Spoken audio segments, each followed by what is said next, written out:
कमलेश भैया जिंदाबाद जिंदाबाद जिंदाबाद। कमलेश भैया मत घबराना, जनता तेरे साथ है। कुटुंब जी जिंदाबाद जिंदाबाद जिंदाबाद। बरामा पंचायत भाग नंबर 19 के जनता जिंदाबाद जिंदाबाद जिंदाबाद। Music by Manoj Alwela. आगे माई हमार कमल समय हत भैया के है का पलटनी सनम जी। आज 3 नंबर पर टिपी चाची बुथव पर बटन जी।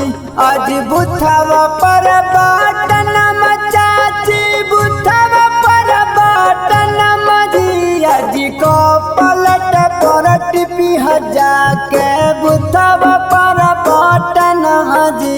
आज पंचायत समिति बनई है करथुन कमामा जी। आज दोस्तों, बनाएंगे पंचायत समिति इन्हीं को, ये जनता की पुकार है।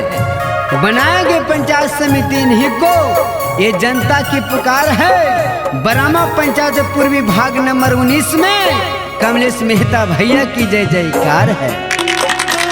बरामा पंचायत भाग नंबर 19 के पंचायत समिति कैसा हो, कमलेश भैया जैसा हो। का प्लेट छाप जिंदाबाद जिंदाबाद जिंदाबाद। 3 नंबर पर बटन दबाना है, कमलेश भैया को जिताना है। आगे माई विरुद्ध पेना सान दे थुन इंदराया बास जी। आज नाली गाली रासन दे थुन कार चाची विश्वास जी। आज कार चाची विश्वास कर हाथ सबला खास जी। कुटुम जी के जीतई है चाची है कार तुन विकास जी। आज जानता कैसे बकर खातिर हाथुन हरदम तैयार जी। आज दोस्तों, कुटुंब जी का कहना है कि चौमुखी विकास होगा यही मेरा इरादा है। चौमुखी विकास होगा यही मेरा इरादा है। सबका सपना पूरा होगा यही मेरा वादा है।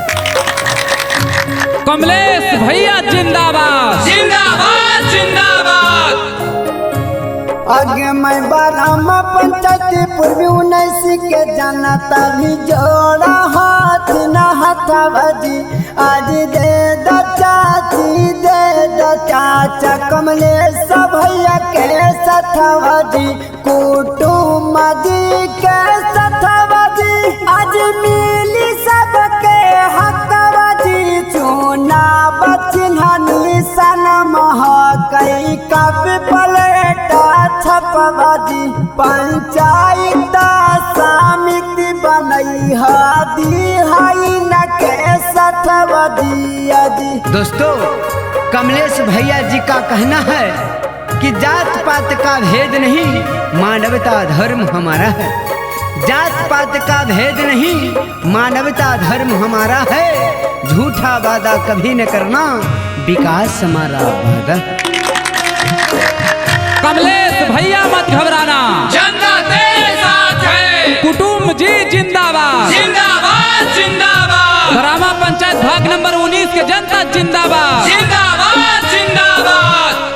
आगे माई माँ जादूरा किसान सोना छात्र ना जबन मजी। कमलेश मेहता के जीतई है चाचाई है करथुन कालिया नमजी। आज करथुन कालिया नम कप पालट पटी पिहा बटन मजी। आज राखी हाधाया नम चाची माना मोरा कहना जी। आज सुनल ही बराम पंचायत पूर्वी 19 में न के नम जी। आज बाड़ी न के नम जी। आज सुंदर न के कमम जी। अदिया बड़ी बनई है चाचा कमलेश भैया के पंचायत समिति जी।